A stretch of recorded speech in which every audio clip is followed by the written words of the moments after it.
Shalom, salam berkat dari kami untuk pendengar sekalian. Saat ini pendengar akan diberkati dengan program Hari Ini Harinya Tuhan bagian yang ke-8.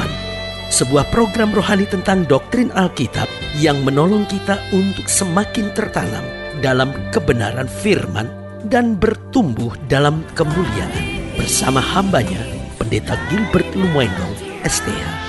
Banyak orang merasa doktrin Alkitab sebagai sesuatu yang membingungkan. Tetapi tahukah saudara bahwa doktrin Alkitab intinya adalah memahami Alkitab dengan benar, dengan pemahaman yang sistematis, sehingga kita terus dapat tertanam di dalam kebenaran firman, sehingga kita terus bertumbuh di dalam kemuliaan Allah.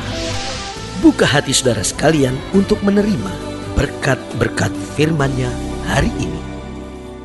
Apapun yang Tuhan kerjakan dan Tuhan janjikan dalam hidup ini adalah sebuah kepastian.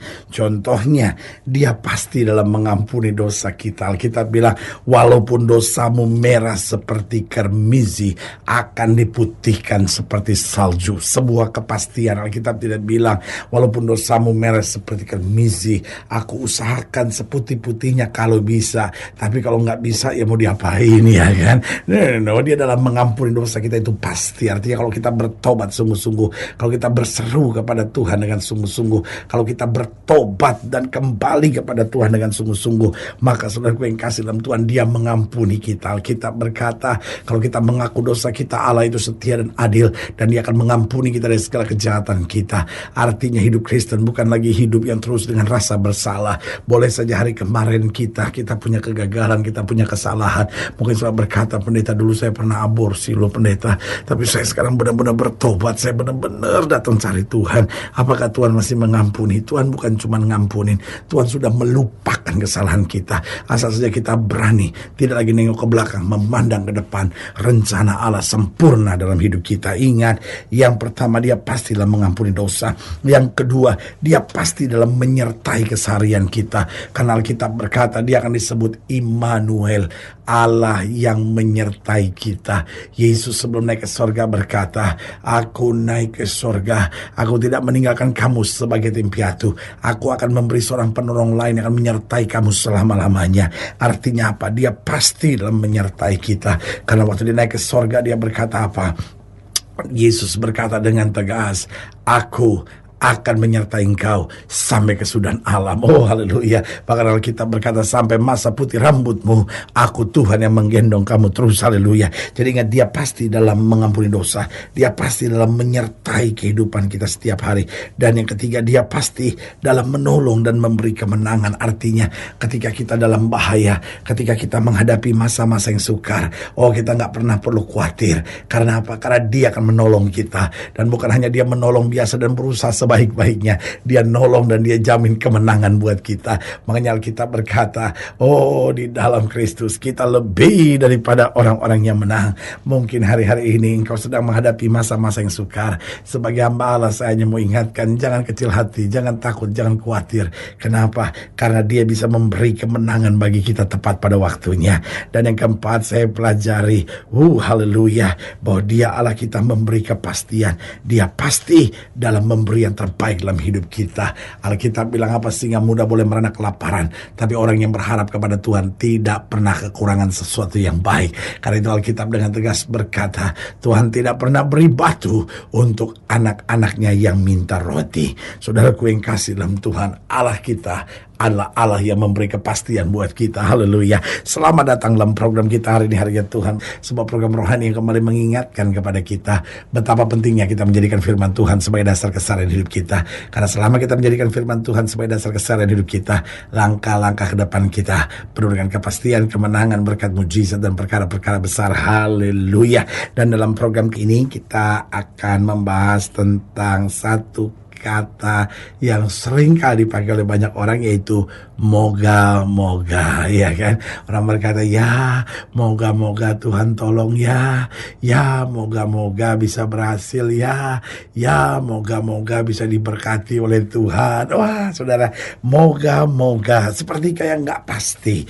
Nah, saya percaya bahwa di dalam Kristus yang ada kepastian. Tetapi kalau hidup kita nggak beres, ya itu moga-moga itu. Sampai hari kita pikir, ya moga-moga lah rumah tangga saya jangan bercerai. Ya moga-moga lah supaya anak saya jangan pakai narkoba. Ya moga-moga lah supaya anak saya bertobat. Nah kalau kita sendiri nggak benar sama Tuhan, jadinya begitu. Tapi kalau hidup kita benar sama Tuhan, kita tahu Tuhan pasti akan bela kita, kuatkan kita, kerjakan mujizat tepat pada waktunya. Haleluya. Nah saudara yang kasih dalam Tuhan, dalam program hari ini, dalam pembahasan kita tentang moga-moga, kita mau sama-sama belajar dari Yeremia pasal 28, Yeremia 28 ayat pertama sampai ayat yang ke-11. Yeremia 28 ayat 1 sampai 11, demikian firman Tuhan di bawah judul perikop Nabi Yeremia lawan Nabi Hananya. Dalam tahun itu juga, pada permulaan pemerintahan Zedekia, Raja Yehuda, dalam bulan yang kelima, tahun yang keempat, berkatalah Nabi Hananya bin Azur, yang berasal dari Gibeon itu kepadaku di rumah Tuhan, di depan mata imam-imam dan seluruh rakyat. Beginilah firman Tuhan semesta alam Allah Israel. Aku telah mematahkan Kuk Raja Babel itu. Dalam 2 tahun ini, aku akan mengembalikan ke tempat ini segala perkakas rumah Tuhan yang telah diambil dari rumah ini oleh Nebukadnezar Raja Babel, dan yang diangkutnya ke Babel, juga Yekonia bin Yoyakim Raja Yehuda, beserta semua orang buangan dari Yehuda yang dibawa ke Babel, akan ku kembalikan ke tempat ini. Demikian firman Tuhan, sungguh aku akan mematahkan Kuk Raja Babel itu. Ayat 5. Jadi Nabi Hananya di sini bernubuat bahwa persoalannya akan selesai dalam waktu 2 tahun. Ayat 5. Lalu berkata Nabi Yeremia kepada Nabi Hananya di depan mata imam-imam dan di depan seluruh mata seluruh rakyat yang berdiri di rumah Tuhan itu. Kata Nabi Yeremia, amin. Moga-moga Tuhan berbuat demikian. Moga-moga Tuhan menepati perkataan-perkataan yang kau nubuatkan itu dengan dikembalikannya perkakas-perkakas rumah Tuhan dan semua orang buangan itu dari Babel ke tempat ini. Hanya dengarkanlah, hendaklah perkataan yang akan kukatakan ke telingamu dan ke telinga seluruh rakyat ini. Nabi-nabi yang ada sebelum aku dan sebelum engkau dari dahulu kala telah bernubuat kepada banyak negeri dan terhadap kerajaan-kerajaan yang besar tentang perang dan malapetaka dan penyakit sampar. Tetapi mengenai seorang nabi yang bernubuat tentang damai sejahtera, jika nubuat nabi itu digenapi, maka barulah ketahuan bahwa nabi itu benar-benar diutus oleh Tuhan. Kemudian Nabi Hananya mengambil gadar itu daripada teguk Nabi Yeremia lalu mematahkannya.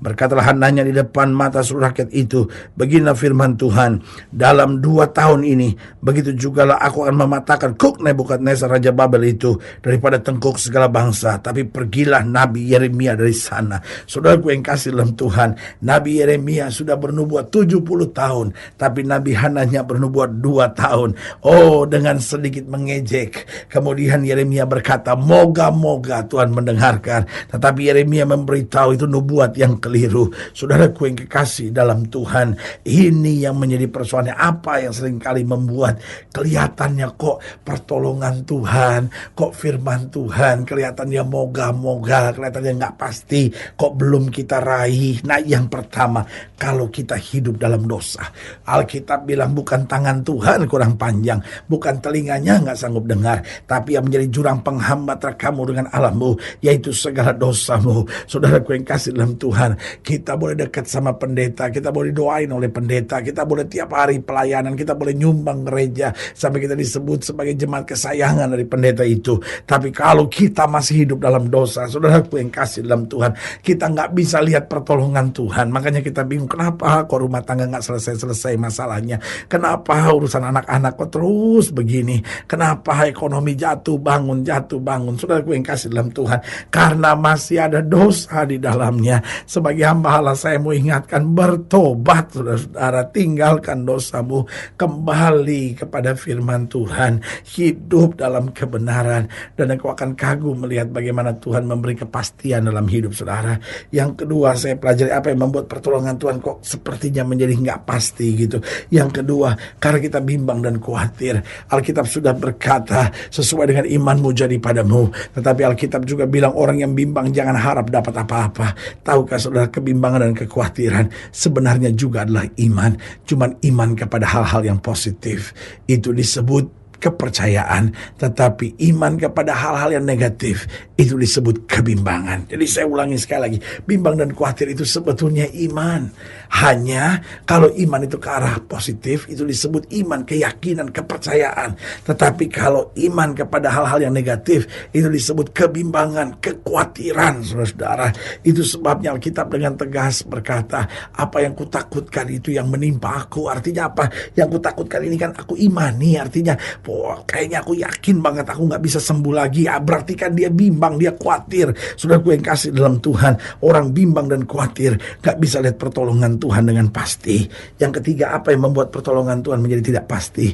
Kalau kita tidak sungguh-sungguh. Alkitab berkata, Elia manusia biasa sama seperti kita, tapi ia telah sungguh-sungguh berdoa. Artinya apa? Kesungguhan menolong kita melihat mujizat Tuhan. Tetapi ketidakjujuran, ketidaktulusan, ketidaksungguh-sungguhan, main-main, masa bodoh, itu yang membuat kita kehilangan kepastian pertolongan Tuhan. Jadi apa yang membuat pertolongan Tuhan menjadi tidak pasti? Yang pertama, kalau kita hidup dalam dosa. Yang kedua, kalau kita bimbang, kita khawatir, kita ragu-ragu, kita selalu dipenuhi dengan ketakutan demi ketakutan. Yang ketiga, kapan pertolongan Tuhan menjadi tidak pasti? Yaitu kalau kita nggak sungguh-sungguh. Karena Alkitab berkata Allah tidak membiarkan dirinya dipermainkan. Dan yang keempat, apa yang membuat pertolongan Tuhan menjadi tidak pasti? Kalau kita terlalu cepat menyerah. Ada banyak masalah seharusnya kita akan lihat mujizat, tapi kita hanya terlampau cepat menyerah. Sebagai hamba Allah, saya hanya mau ingatkan buat saudara, ingat, firman Tuhan itu pasti.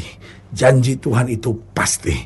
Selama kita hidup dalam kebenaran, selama kita dengar-dengaran suara Tuhan, pasti. Hananya mempermainkan firman, sehingga dia berkata 2 tahun. Dan dengan mudahnya akhirnya Yeremia mengejeknya dan berkata, ya moga-moga, ya moga-moga. Saudaraku yang kasih dalam Tuhan, artinya apa? Artinya kemudian yang dinubuatkan oleh Hananya tidak terjadi. Artinya apa? Kalau kita nggak sungguh-sungguh, kita justru dipermalukan. Pertolongan Tuhan menjadi nggak pasti buat kita. Tapi kalau kita hidup dalam kebenaran, kita hidup dengan iman, kita berjalan kesungguh-sungguhan, kita bertahan sampai akhirnya dan tetap setia, di situ kita melihat pertolongan Tuhan itu pasti. Haleluya. Saudaraku yang kasih dalam Tuhan, jika saudara yang dilayani lebih jauh, hubungi kami melalui telepon, hubungi kami melalui surat, kunjungi website kami, karena kami ada untuk membawa Bapak Ibu saudara senantiasa lebih dekat dengan Tuhan dan mengalami kasih kuasa mujizat yang luar biasa. Secara khusus melalui program ini juga saya mau berdoa buat setiap saudara yang sakit, setiap saudara yang berbeban berat, karena saya percaya bahwa bagi Allah tidak ada perkara yang mustahil. Nah, saudara yang didoakan secara khusus boleh taruh tangan kanan saudara di dada dan kita akan berdoa. Mari kita berdoa. Bapa, dalam nama Yesus, hamba doa buat yang sakit, hamba doa buat yang berbeban berat, hamba doa untuk setiap mereka yang sedang menghadapi masa-masa yang sukar. Karena hamba percaya bahwa bagi Allah tidak ada perkara yang mustahil. Bapa, hamba berdoa di dalam nama Yesus, Tuhan jamah. Yang sakit Tuhan sembuhkan, yang lemah Tuhan kuatkan, yang goyah Tuhan pertetapkan, makanya yang jatuh Tuhan angkat. Sehingga hari ini kami boleh kembali melihat mujizat, melihat kuasa, melihat kemenangan, melihat berkat yang berkelimpahan. Di dalam nama Yesus kami berdoa. Haleluya. Bahkan lihat mereka yang taruh tangan kanannya di dada, sehingga mulai hari ini kami berjalan dalam kepastian. Karena kami mau hidup dalam kebenaran, kami mau hidup dengan iman, kami mau hidup dengan sungguh-sungguh, dan kami mau tetap setia sampai pada akhirnya. Di dalam nama Yesus kami berdoa. Haleluya. Amin. Saudaraku yang kekasih dalam Tuhan, kita sudah berdoa. Ingat, tidak pernah Allah lalai menepati janjinya. Inilah saatnya buat kita untuk bangkit, bersemangat, bersuka cita dalam menghadapi segala perkara. Karena kita tahu Yesus hidup, Yesus berkuasa, dan selalu menyediakan yang terbaik buat anak-anaknya. Doa saya menyertai saudara. Sampai berjumpa pada program berikut, dan jangan lupa, jadikan hari ini harinya Tuhan. Haleluya.